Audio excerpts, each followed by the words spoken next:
ত্রয়োদশ জাতীয় সংসদ নির্বাচনে চট্টগ্রাম-২ আসনে বিএনপির প্রার্থী সারোয়ার আলমগীরের মনোনয়নপত্র বহাল রেখে রায় দিয়েছেন হাইকোর্ট। আজ সকাল ১১টায় বিচারপতি ফাহমিদা কাদের ও বিচারপতি মোহাম্মদ আসিফ হাসানের হাইকোর্ট এই রায় দেন।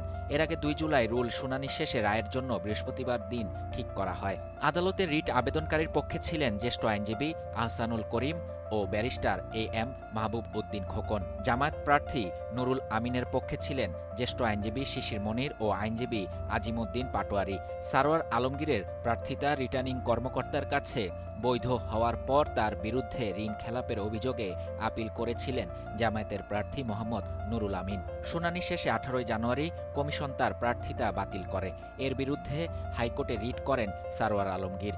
গত ২৭ জানুয়ারি সারোয়ার আলমগীরের প্রার্থিতা বাতিল করে নির্বাচন কমিশনের আদেশ স্থগিত করেন হাইকোর্ট। একই সঙ্গে তাকে নির্বাচনে সুযোগ দেওয়ার নির্দেশ দিয়ে রুল জারি করা হয়।